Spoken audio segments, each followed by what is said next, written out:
I'm excited to announce our upcoming 2023 Banking with Life client-only event. It's going to happen in mid-October of 2023. It's going to happen downtown Fort Worth, Texas. Our whole team will be there. The team has been working very hard to make this an event that's not to be missed.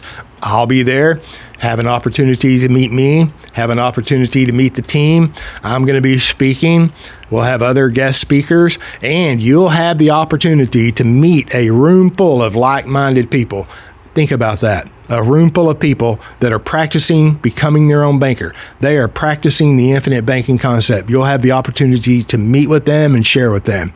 You got to be somewhere. You might as well be there. In this episode, my friend Matt Graham sits down with me, and we have a lovely conversation about the infinite banking concept, his experience. We talk a little bit about real estate, financial literacy in general, the banking function and how it's missing in financial education. And then it just turned into a love fest, and we had fun. Hope you enjoy listening. Welcome to the Banking with Life podcast. I'm your host, James Neathery, and I have in the studio with us today, Matthew Graham. Hey guys. And of course, him and his lovely wife, we had, recorded an episode the other day, and it was fabulous. Can't wait for you to hear it. But Matthew's with us today to share with us. And this is my thinking. You say what you want to say, and thank you for being here. And welcome. After y'all had gone through that process, y'all's method, y'all's process of vetting something, going through the exposure to the infinite banking concept, deciding this is something that you're interested in, or, and kind of, what are you doing now? What have you done with it? Where add from there is kind of what I was thinking, but I don't want to put words in your mouth. just an add-on to all the, where do we start on that last? And then anything session else that you want to share with, because I'm like, the guy's a sharp guy. I'm just telling you, sharp guy. Okay. Well, I don't know about that. No pressure. I'm sharp enough to know that I need sharpening. How about that? There you go. Man, where to start? So I think for me, was just, wading through all the noise and then realizing, and then unraveling all the lies or the things that you think you know. And no doubt, Whole Life is probably the most attacked financial product out there. And when I sat back and just kind of looked back, like, okay, I'm comparing all these different products. Thank you. I'm comparing all these different products, whatever it is, IRAs, like all these wealth building products. And if you literally just do this and you just stack up the pros and cons of each one, Whole Life will win every time. Did you do that? Yeah, I did it. And I'm like, this can't be. And they're like, oh yeah, no, it's a thing. And so it became apparent that, of course, reading Becoming Your Own Banker, right? But even just looking at Whole Life in general, the financial product itself is the best financial product out there, period. Now, I want to know what life insurance company taught you that. None. No. Just a critical thinker, guys. Just a truth seeker, critical thinker who's willing to read and stack up what he's reading and compare it. So did you do that after you discovered the infinite banking concept? After I discovered the infinite banking concept. Nelson was talking about Whole Life. Nelson's talking about Whole Life. Everyone else is talking bad about it. Right. And then there's so just literally stacking that up. I was like, okay. And I decided for myself, without listening to anyone else, doing my own research, this is the thing. This is it. And so then it became more and more apparent how powerful the message was, right? And so I was like, people need to know about this. They need to know the truth of Whole Life. Yep. They really do. And what would that encompass? If we just peel back that a little bit, because I think we could peel back. I feel like I could take all day pulling that back. But, what do you mean? That was very broad. What do you mean by broad? Just, if you really look at Whole Life and, what are we peeling back here? Well, okay, I'll put it to you this way. Yeah, please break it down for me. I don't, well, there's so many, and I don't mean to be vague, but there really is a lot of things that we could harp on. So I just, from a mental framework standpoint, you buy insurance on something that is valuable.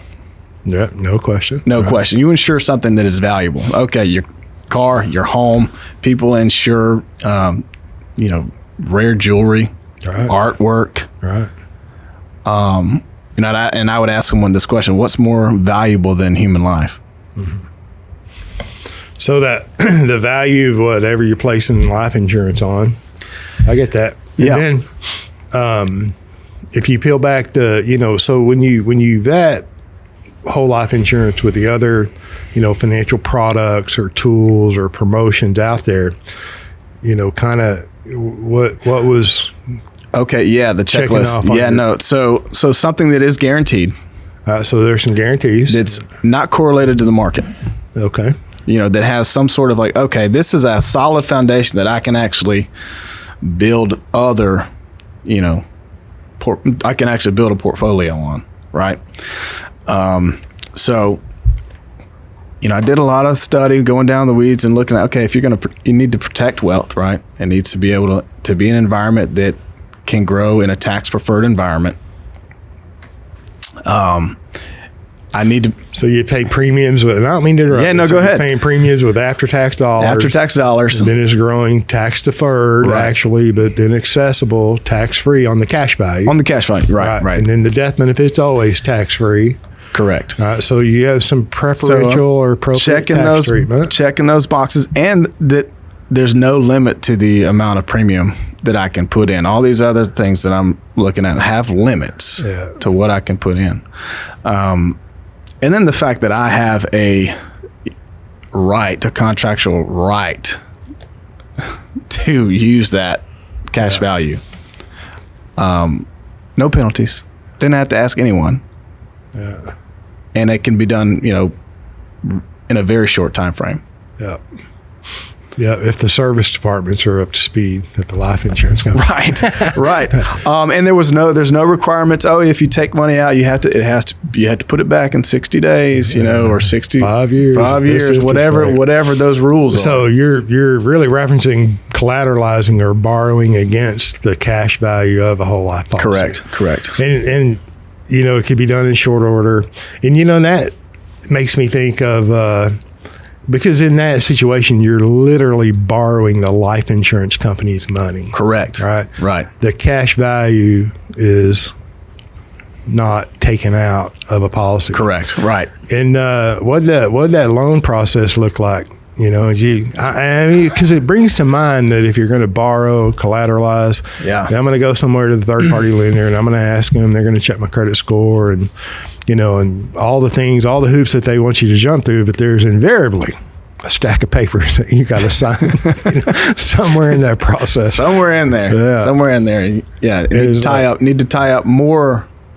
Do you do your loans online or paper request or just you can do them online. The first time I did it was paper, almost right when I got my policy. I was like, I'm going to test this loan thing, and I'm checking to see if it works. Verify, just checking to see if it works. And I think, it was a small loan, but how many pages was that loan request? One. Yeah. I think it was just one page. Literally. And not even a full page. It wasn't a full page. Literally, most companies, their loan request form, if you do it on paper, it's a service form, right? So there's a section for a loan. There's another section for, other service request. Right. That's interesting, though, that you checked it out. I love that. Yeah. So checked it out, stacked up the pros and cons, and it became apparent just from that this was a superior financial product. Yeah. It was unlike anything else. Yeah. And so you and your wife, and like I said earlier, I think we're going to, recording that episode went long, so it may be 2 recordings or 2 episodes with you and Morgan. We talked about, I didn't mean to interrupt you there, but we talked about another point that the whole life does is it, if you think about it, it's from someone that you love your family, you want to provide for your family. And I think for me, just as a man wanting to provide for my family, protect my family, it's a big deal. It's a big deal, and something that I think any man should take very seriously. And it's also the only financial product out there that continues to protect and provide for your family after you graduate and go be with Jesus. I hope you do, but that's another conversation. That's another conversation. You don't know where you're going, right? After you graduate. So the power of that, to know that, wait a second, even when I'm no longer working, no longer able to earn income for my family because I've graduated, they can be protected. You're not going to force her to marry another man. Not going to force her to marry another man. That's right. That sounds harsh, but that's the reality. It's just a reality. Need to hear it. It's just reality. True. So that, to me, that was a big deal. Yeah. And that also, that triggers a thought that, you don't buy life insurance for people you don't care about. Oh, right. You know what I mean? Yeah. It's like, Yeah. Okay. So you're protector, provider. And you're able to do that financially with life insurance. Oh, absolutely. And continue to build capital. Yeah. I love it. I mean, if there's a better financial product out there, please tell me about it. Yeah. I haven't found it. Yeah. I'd like to know. Yeah. I haven't found it. I don't have the arrival syndrome. I'm still a student. I'm Always. still teachable. Always. All right. So you go through the vetting and you got the death benefit, the protection of the family because you love your people, and then it's still building capital, and then you have a contractual right to, you can get mad and quit, right, and surrender a policy and withdraw the cash value. Yeah. Right. Or, you can embrace it and understand it. And you should embrace it after you understand it. And if you understand it, you will embrace it, in my opinion. That's so funny that you said that. I was literally just thinking earlier, I was like, if someone doesn't, embrace this, the only conclusion I have is that they just don't understand it. They don't.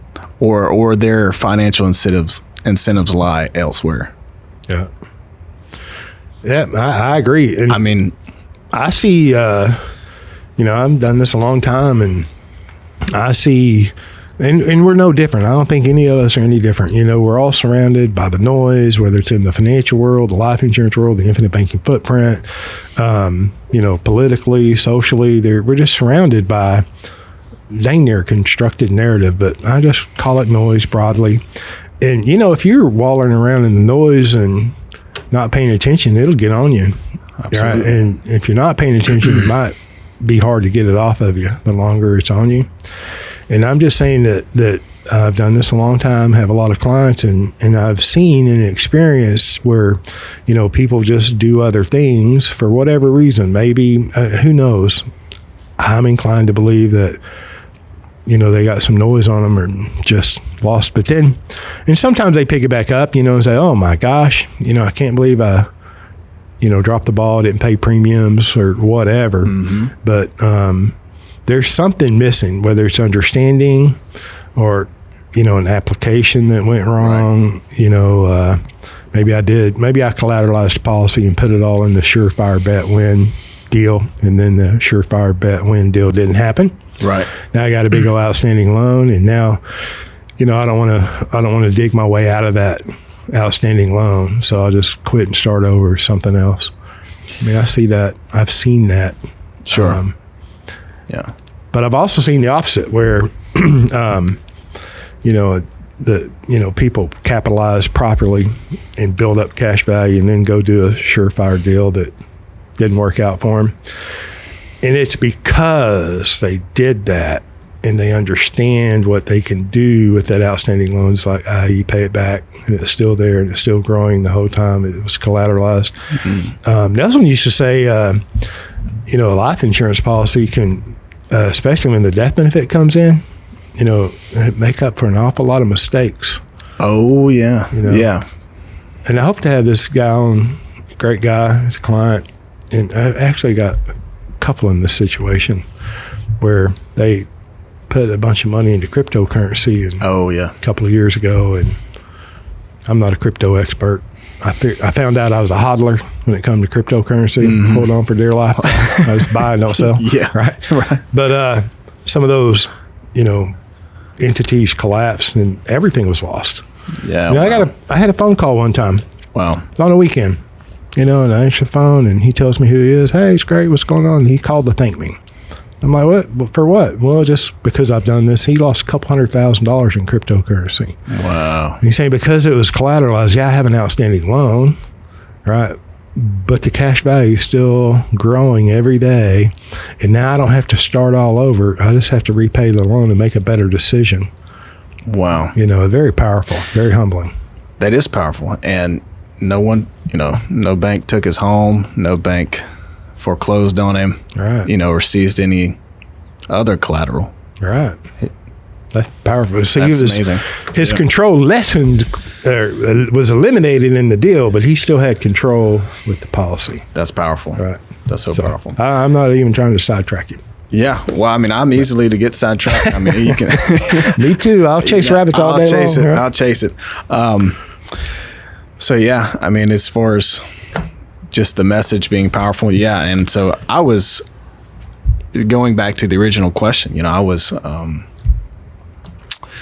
had my life insurance license, but it was life and health, and I was mostly working with Medicare. Mm-hmm. And so I knew a little bit about life insurance enough to know that it was there, and maybe it's a good thing. But no, my eyes were still closed to just the power of it, and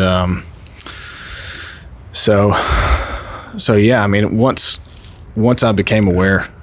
Were you a Medicare supplement agent? So I worked with, so my brother has a brokerage firm and, contract with everyone, and, it's kind of, so he did a fantastic job with that and created a path for me to join in. And, I made a lot of money doing it, but it was a lot of work. It's a lot of work. A lot of work. Were you doing that before you discovered the infinite banking? I was doing that before I discovered the infinite banking concept. Yeah, absolutely. And so, didn't write any business. Didn't write any life insurance business. Right. And so, you discovered this. Now book, I discovered this book. I'm like, why the heck have I not been? To me, when you have good news. When you have good news and you like people and you care about people, you want to share the good news. Right. So now it's, I'm just looking at it from even just, okay, I have this license, I have this knowledge. Why wouldn't I learn more about this and have the, potential to share it with people? So what have you been doing lately, though? Because the Medicare supplement, if I understand that endeavor, that business for you was a couple of years ago. Yeah, it was a couple of years ago. I haven't officially, surrendered my book of business. So you're still taking care of your people. You didn't orphan them, turn them into refugees? I didn't. Luckily, my brother pays for someone to answer the phone.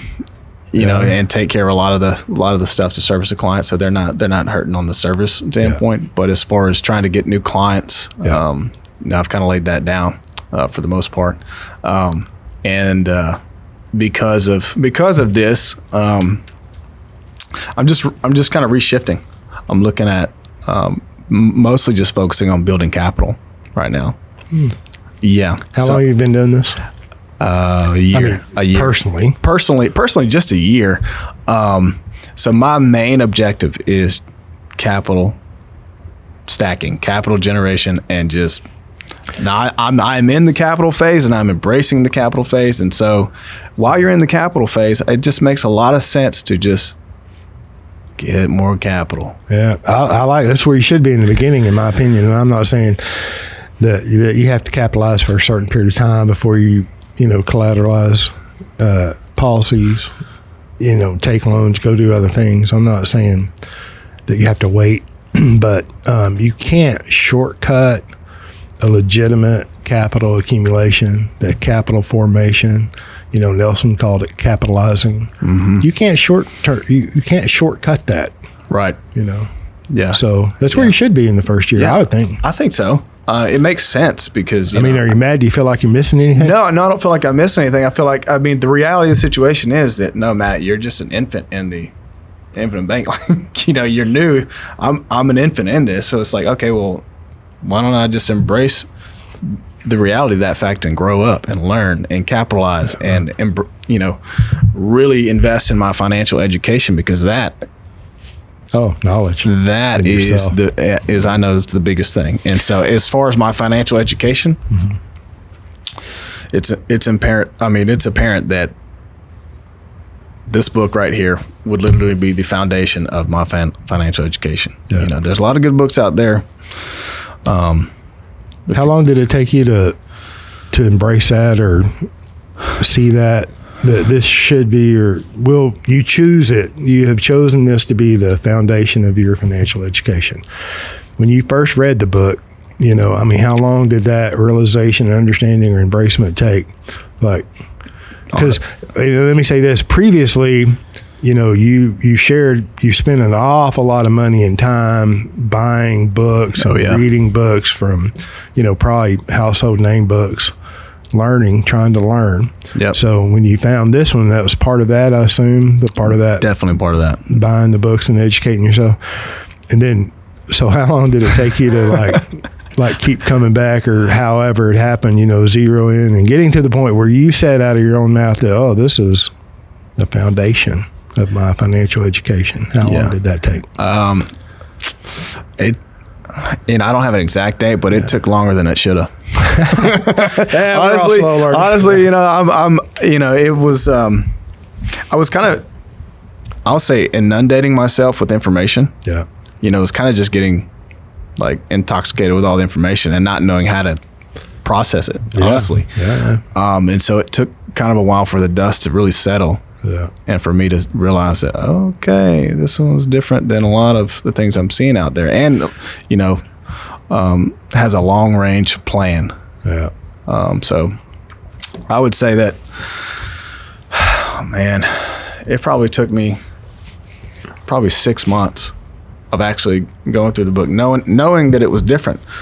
A lot of the things in that book, it took a while for me to kind of unlearn some things. It took a while to kind of pull some things out, like, okay, that's what he's talking about. That can be humbling. It was learning what you think you know. It was humbling. And so, there's several examples in this book, just the example of the grocery store. I was like, okay, I read it. I'm going to have to read it again. I don't get it. And I think, if someone will just commit to that, reading something again after they've read through it and not assume that they understand it, because I didn't. I read through it, didn't understand it, and had to go back. And so it took a few times. Nelson wrote the book where you could read it in that way, where you could read a section and chew on it for a few days. Oh, yeah. And then reread it and chew on it again. Yep. It was on purpose. Yep. And I would recommend that, So that's pretty cool. And so this was during your Medicare supplement years, right? Right. And so it took you a few months, and it's like, oh no, this is a foundation. And so when did you like buy policies on yourself and go through underwriting and all them hoops that you got to go through to get a policy? So I did that March 10th. Excuse me. March 10th, 2022. March 10th, 2022. So this is June 2023, so it's a little over a year. Yeah, I and now I'm, you look at like, man, why did I wait a year to get him? But just me being so analytical. Yeah. It took me a while. It takes what it takes. Right. So, and so then, continuing on, what have you been doing for the last year and a half, and what have you done with this since y'all have implemented it?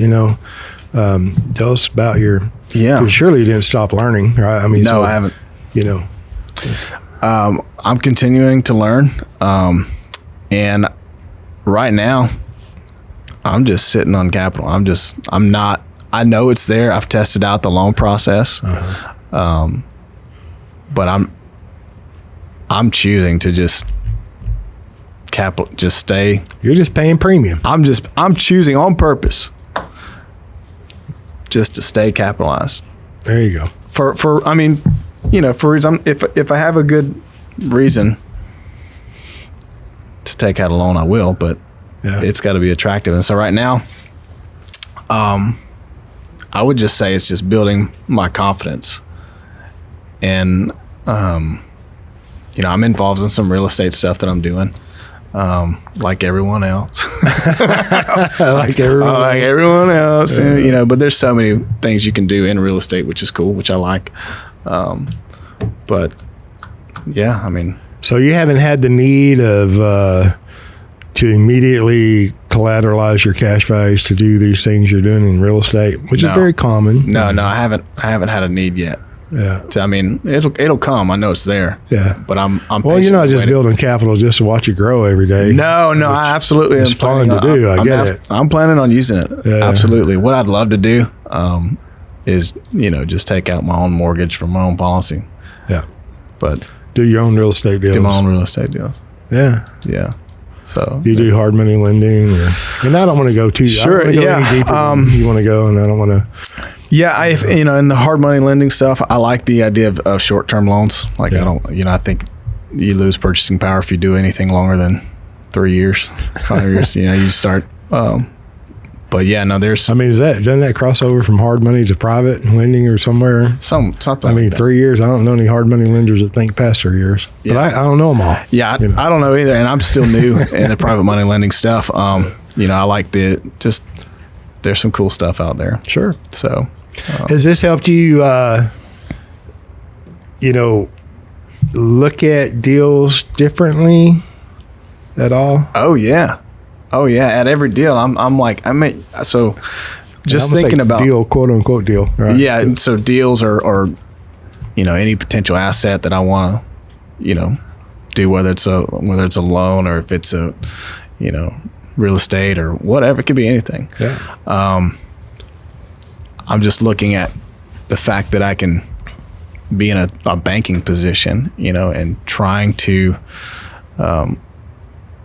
when you think about a transaction or buying an asset, there's multiple sides to look at that from. There's the side of, the typical real estate investor side, right?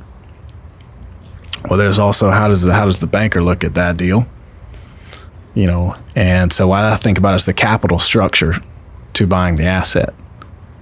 Like that's a whole nother side of things that people just do not think about. They just think about focusing on the asset and that return on the asset. Yeah.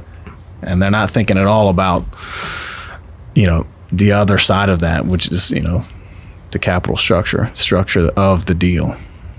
And who's controlling that. And and so it is so powerful when you grow in this knowledge and being able to profit from both sides of the deal. I love it. Yeah. I don't know of a better financial tool or, a place to put money. And I don't know of a better way to control a deal or a financial arrangement. I don't know of one, but, I'm looking and I'm paying attention. I'm not sleepwalking. Yeah. So, how long have you been doing real estate? Oh, I'm still new at that. I'm just a year. Dang, something happened in your life a year ago. It changed everything. Changed everything. How long have you been married? 3.5 years. Oh, okay. Yeah, 3.5 years. Great years. What happened a year ago? I mean, what caused all that? So, going back to my financial education, really focusing on that, spending a lot of time and energy on that. I think that was just probably the breaking point of starting to figure some things out and having the confidence to just, start my own business, become an entrepreneur. Just the timing was right. So I just think it just happened that, okay, well, I'm going to jump. I feel confident enough in my education now to do this. And so this book was a big part of that. And so, yeah, I think that was it. It was just kind of a timing deal. Just a timing deal. Accumulation, investing in my financial education for like 3 years. Yeah. Intensely. And then, of course, my one regret is, not doing this sooner. But hey, I did. Common. I did, So now look at you, going to be playing catch up. You waited. I'm playing catch up on that for the rest of my life on that. But hey, there's no better time to start than today. So you kind of you're kind of big on financial education. Huge. Yeah. Huge. And then doing education. Better. And we talked a lot about discipline. I'm telling you, the previous or the episodes that we recorded with your wife, very powerful because you got into a lot of discipline. So they're just worth listening to. We'll maybe put links to those in these. Yep. But you're big on discipline and you're big on financial education, and you kind of like helping people. I mean, you may not see it or say it, but it's apparent, in the way you operate in your businesses. So, how do you see, or do you see the infinite banking concept? I mean, you're already an agent. You moved from Medicare really to real estate, and then somewhere. How long have you been doing real estate? About a year. Doing this about a year, so it's about the same time. Yeah, about the same time frame. Yeah. And and I don't remember how much time we spent on your discovery of the infinite banking concept, and then actually going down the rabbit hole to get to becoming, your own banker. Actually, buying a policy. But I think we spent some time on that. We did. Okay. Yeah. And so I don't want to, just say the same thing over and over. But do you ever get tired of that? Because sometimes I'm sure you feel like you have to say the same thing all the time. I do repeat myself a lot. It's maybe the first time somebody's heard it. It doesn't matter if it's the 50th time I've said it. Maybe I can say it better. After 50, maybe I can say it shorter. I don't know, clearer. I think brevity is a virtue and clarity is a virtue. Yeah. So do you? Yeah. No, go ahead. Do you see? Because I know. So you're licensed. So you're in a position, and you even went through the Nelson Nash Institute. I did. That was a fantastic training. Yeah. Fantastic. Always still learning. Did you ever learn anything about Austrian economics prior, in your studies with the other books and that other education, which you spent a lot of money and a lot of time? You know what? I actually had a friend named Shane Coley. He's a fantastic, dear friend, but he is someone that told me about the Austrian economics. And I had no clue, right? So I was aware of Austrian economics, didn't fully understand some of the differences. Yeah. But Austrian economic theory, and the infinite banking concept are just like, it's like, oh my gosh, it's solid. This is Austrian economics at the you and me level. Solid economic, theory. And so going through NNI, you could just see that there's a very, very strong presence of Austrian economics, in that course, which is definitely shaped, my mindset today. And it's just a powerful framework. Let's spend a minute on that. Okay. So you got the Austrian flavor, exposure. Yeah. And you can see the connectivity with the infinite banking concept and Austrian economics, but specifically about the Nelson Nash Institute, the NNI think tank, held generally in February. You went this last February, 2023. Right.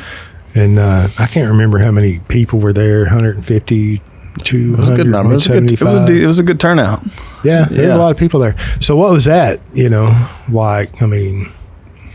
Oh, man. It was humbling. I would say it was humbling.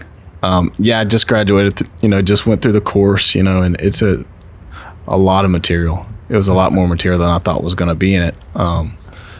But it was humbling. I'm going to be honest, all the studying that I've done, and then going to the think tank and then realizing that, oh no, there's other levels. There's a lot of brilliant minds at the think tank.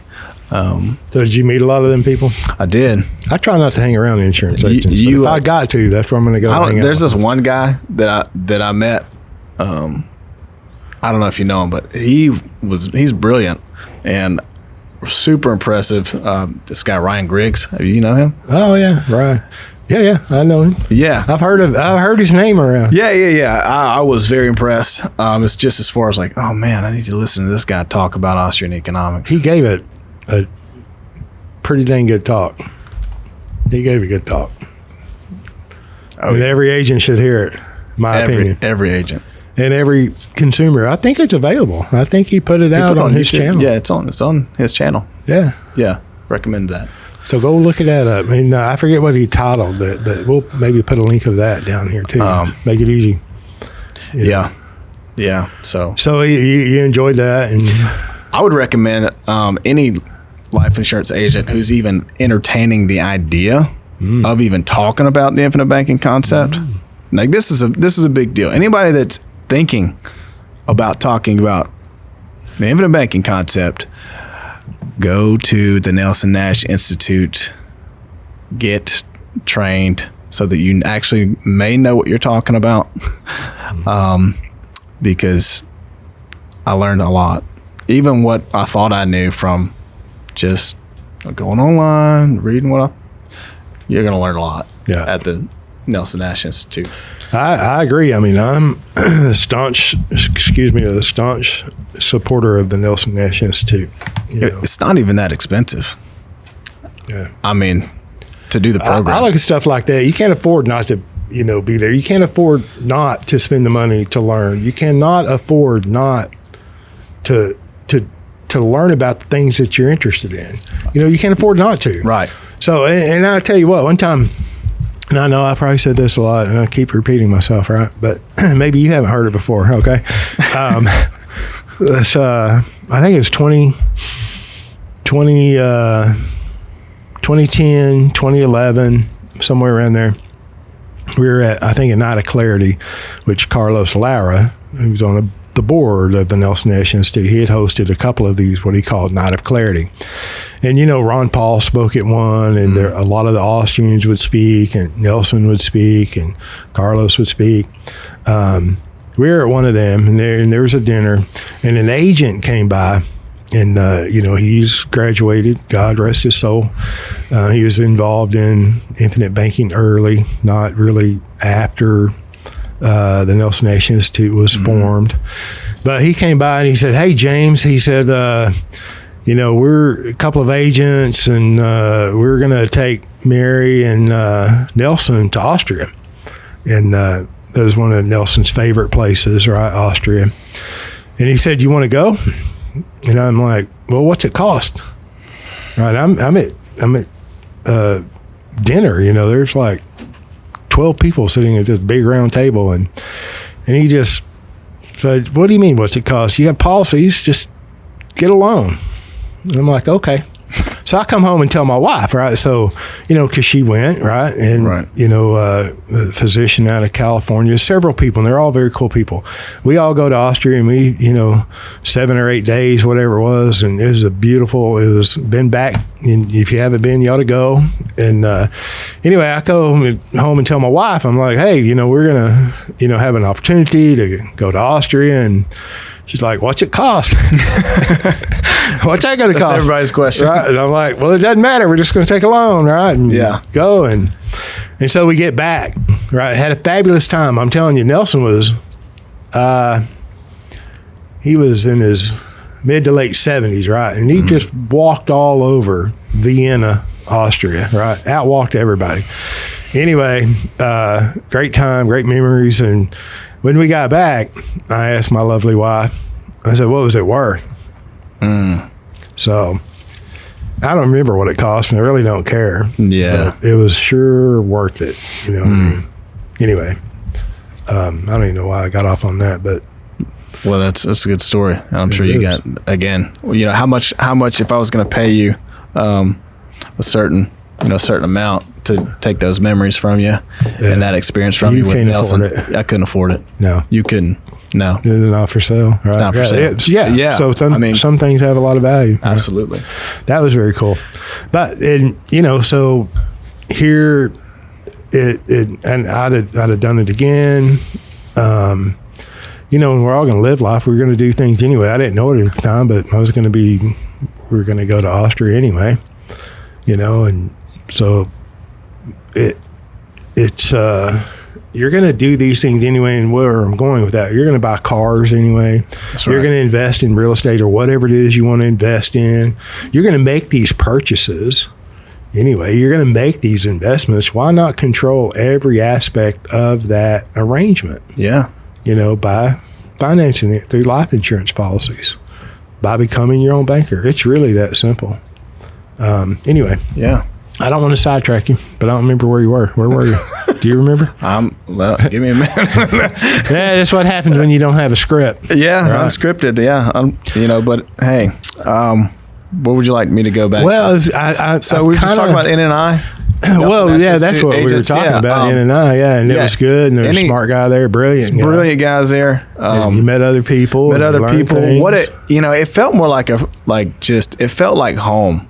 Yeah. Being at the Nelson, the IBC think tank, the Nelson Nash Institute. The quality of men and women there, extremely high level. Okay, not only highly intelligent, but also just salt of the earth. Very much, I could tell that, they were good people. They were solid people. They were like, everyone wanted to help the other. They didn't all pile up in the room to learn new sales techniques to go out and earn a big commission. You know what I'm hearing? Is that what people think out there? I don't know what people think. I mean, but when it comes to life insurance, a lot of it's promoted that, you're doing this or that for a commission, and every agent's in business for a commission. No, gosh, no. I'm not saying there was nothing. Everybody thinks that way, but that in the sense you walked away with, hanging out with all these people you've never met. As far as considering being an agent and constructing infinite banking policies for people, it felt like almost, I'm thinking, oh man, these people feel like family. This feels like home. This is, if you want to be a part of something, I think deep down everybody wants to be a part of something great. Wants to be part of something great. The Nelson Nash Institute felt like that kind of place. We went a little long in this episode because we were having fun, so we're going to pick it up in the next episode. Thank you for listening.